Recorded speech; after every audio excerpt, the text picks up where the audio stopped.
ये चीज आपकी बहुबीज मिश्रण से मृदा पोषण का प्रबंधन करेंगे।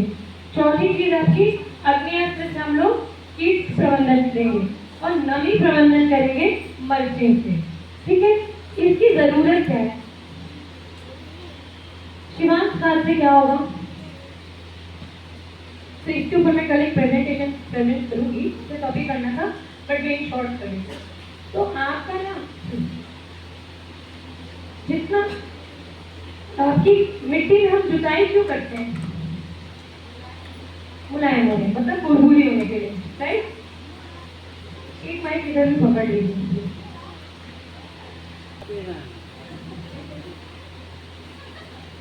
ठीक है, मेरी बनाना सिखा देंगे, इनका इम्पोर्टेंस कल बता दूंगी। तो ना आपकी मिट्टी में कार्बनिक पदार्थ होना बहुत ज्यादा जरूरी है। कार्बनिक पदार्थ क्या होता है? जो आपकी मिट्टी को भुरभुरा बनने में मदद करता है। ठीक है,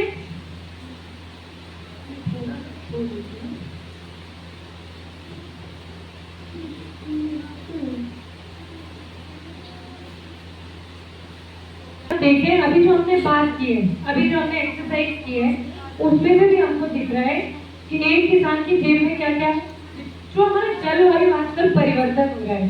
ठीक है, किसानी में सबसे ज्यादा अगर आज की डेट में कोई दिक्कत है वो है जलवायु परिवर्तन की। आप लोग मानते हैं कि नहीं मानते इस चीज को?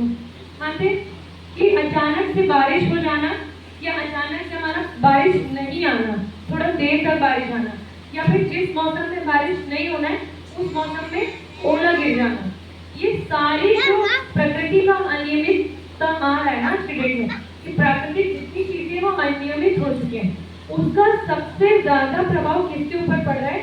किसान के ऊपर। कैसे पड़ रहा है कि जब इतना सारा जलवायु परिवर्तन होता है ना, तो हमारे जो कीटों में विविधता होती है, हमारे एक शत्रु कीट होते हैं, एक मित्र कीट होते हैं। जैसे हमारे पास केंचुए होते थे पहले, इस तरह से हमारे मित्र कीट होते हैं। इनकी विविधता कम हो गई है। अगर चिड़िया नहीं होगी, आप बताइए, चिड़िया नहीं होगी तो जो छोटे छोटे कीट हमारे फसलों में लग जाते हैं, जिनको चिड़िया खाती है, तो वो कीट क्या होगा? बढ़ेंगे, हमारा फसल बर्बाद होगा। ठीक है, तो जैव विविधता की एक तो हमारी हानि हुई। दूसरी चीज क्या होती है? हमारी मिट्टी की उर्वरकता धीरे धीरे कम हो गई। उसका एक कारण है प्राकृतिक जो अनियमितता हो रही है, कि पानी अगर गिरा नहीं तो हमारी मिट्टी पूरी बंजर हो गई, उसके अंदर जितने जीवाणु थे वो मर गए। क्यों? क्योंकि उनको पानी वगैरह नहीं मिला, वो मर गए। बारिश हुई, ज्यादा बारिश हो गई तो क्या होता है? हमारी मिट्टी का कटाव होने लगता है, बहने लगती है। इस कारण से कहीं ना कहीं हमारी मिट्टी की जैविक जो उर्वरकता है वो कहीं ना कहीं कम हो गई। तो क्या चीज हुई? जैव विविधता में कमी आई। फिर जो बारिश भी हो रही है हमारी, वो पूरा पानी बह के निकल जा रहा है, बहुत कमी जगह है। देखिए आज के डेट में ये चीज बहुत ज्यादा है कि जो बारिश की मात्रा है वो पूरे क्षेत्रों में बढ़ी है। ठीक है, पहले अगर 100 mm होती थी तो आज 200, 300, 400 mm हो रही है, पर बारिश के जो दिन है वो कम हो गए।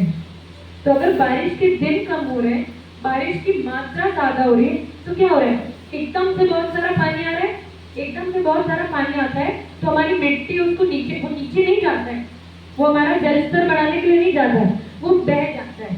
इसीलिए हमारा जल, पानी में भी कमी आ गई है, हर जगह वो जल स्तर कम होता जा रहा है। क्यों?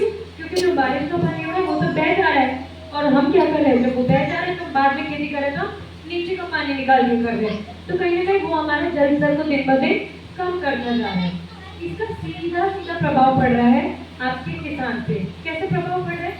अगर मिट्टी की उर्वरकता कम होगी तो क्या करेंगे? क्या करेंगे? खाद डालेंगे। किसको किसको लगता है खाद डालेंगे? समझ नहीं आ रही, समझ में नहीं आ रहा है। क्या थोड़ी खाद डाली, हमारी उर्वरक, हमारा जो पैदावार है वो कम हुआ, हम अगली साल क्या करते? और खाद डालते। क्या सोचे कि हमारी पैदावार ज्यादा होगी। इससे क्या हो रहा है? किसान की जेब पे असर पड़ रहा है, जितनी ज्यादा खाद डालेगा उतनी ज्यादा उसकी जेब पे असर पड़ेगा। दूसरी चीज, पानी अगर हमारी इसमें पानी नहीं है, हमारे खेत में, एक तो वैसे हमारे यहाँ पन्ना क्षेत्र में ऐसा होता है कि पानी बह के निकल जाता है, अजयगढ़ क्षेत्र में भी कुछ खास पानी रुकता नहीं है बहुत लंबे समय के लिए। ठीक है, तो अब हमारी मिट्टी मिट्टी में जितना पानी है उसको बचाना सबसे ज्यादा मायने रखता है। ठीक है, तो हम क्या करते हैं, वो पानी हमारा मिट्टी का जो खेत है हम खुला छोड़ देते हैं। किस सीजन में? पूरी गर्मियों में। क्या होता है गर्मियों में, आप लोगों को पता है वाष्पीकरण का प्रक्रिया पता है कि जब पानी भाप बन जाता है, जब हम लोग गर्म पानी उबालते हैं गैस में या उसमें, तो क्यों होता है वो भाप बन के उठता है ना। ऐसे जो जमीन में पानी है वो सूरज की रोशनी से और ज्यादा तापमान से क्या होता है, भाप बन के उड़ जाता है। तो एक तो हमारे पास वैसे ही पानी की कमी है और हमने अपने यहाँ पानी और खत्म कर दिया। अब हमारे यहाँ आज के डेट में केचुआ भी देखने को नहीं मिलता। क्यों? क्योंकि उसको भी तो जीने के लिए पानी खाना चाहिए ना। अब हम लोग सड़ा हुआ पत्ता, गोबर ये सब तो डाल नहीं रहे खेत में, तो क्या हो रहा है उसमें यूरिया डीएपी डाले, वो किसके लिए काम आ रहा है? वो पेड़ पौधों के लिए थोड़ा बहुत जो काम आ रहा है, मिट्टी को भी खराब ही कर रहा है, पर मान लो पेड़ पौधों के लिए जो थोड़ा बहुत काम आ रहा है। तो जब आपको खाद नहीं मिल रहा, पानी भी पूरे साल भर निर्माण वहाँ पे नहीं है, हम गर्मियों में खुला छोड़ दिए या किसी एक सीजन में खुला छोड़ दिए, या एक सीजन में हमने पौधे तो लगाए हैं, पेड़ फसल तो लगाई है, उसके बीच में या अगल बगल कहीं हमने जगह छोड़ दी, उसमें धूप पड़ेगी तो जीवाणु तो मर जाएंगे। तो हमने जीवाणु भी नहीं बचाए, हमने पानी भी बहा दिया, हमने जीवाणु भी नहीं बचाए, हमारी मिट्टी की उर्वरकता धीरे धीरे कम होती जा रही है। तो जब जैव विविधता कम हो गई, तो अगर चिड़िया खत्म हो गई, तो कीट अगर खाने आएगा तो क्या होगा, कीट प्रकोप बढ़ेगा, हमको ज्यादा से ज्यादा कीटनाशक डालना पड़ेगा। समझ में आ रहा है आपको? तो अब किसान का क्या करते हैं, बीज का तो जो पैसा लगता था तो लगता था, अब क्या हो रहा है, जो हम ये रासायनिक खाद डाल रहे हैं और जो जुताई कर रहे हैं, उसके कारण हमारी मिट्टी दिन ब दिन होती जा रही है कड़ी। कड़ी होने के कारण हमको क्या करना पड़ता है, जहाँ पे एक बार जुताई करके काम करते थे, अब हम 2 बार 3 बार जुताई कर रहे हैं। फिर हमारा जुताई का पैसा बढ़ेगा, तो किस चीज का पैसा बढ़ेगा, एक खाद का पैसा बढ़ेगा, जुताई का पैसा बढ़ेगा, फिर कीट प्रकोप ज्यादा होगा, कीट का पैसा बढ़ेगा।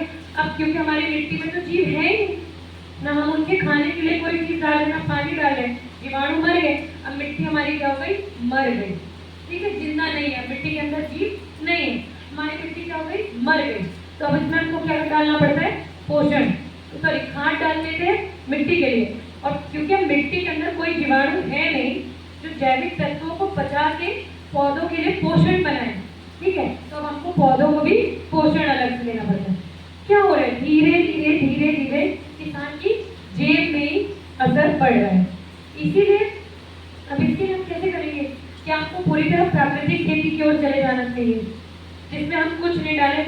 जैसे जंगलों में देखिए आप, जंगलों में क्या कोई जाता है यूरिया डीएपी डालने, क्या कोई जाता है कीटनाशक डालने? वहां पे तो सबसे ज्यादा कीट है। तो कैसे हो रहा है, प्रकृति का ना अपना एक चक्र है। अगर एक पौधा है, उसके नीचे की जमीन है और उसके अंदर जीवाणु है, वो जीवाणु क्या करते हैं, पौधा से गिरे हुए पत्ते को सड़ा गला के और उसको बचा के पेड़ के लिए उपलब्ध कराते हैं, मिट्टी के लिए खाद बनाते हैं, और उसी को पेड़ अवशोषित करके क्या करता है, अपना नया पत्ते को जन्म देता है। तो मिट्टी का मतलब प्रकृति का ना अपना एक चक्र बना हुआ है, जिसको हम मनुष्यों ने पूरी तरह से तहस नहस कर दिया है। ठीक है ना, अब वो तहस नहस कर दिया है, तो अगर आज से आप कुछ भी न डालें, न जैविक न रासायनिक, कुछ भी न डालेंगे, तो क्या होगा,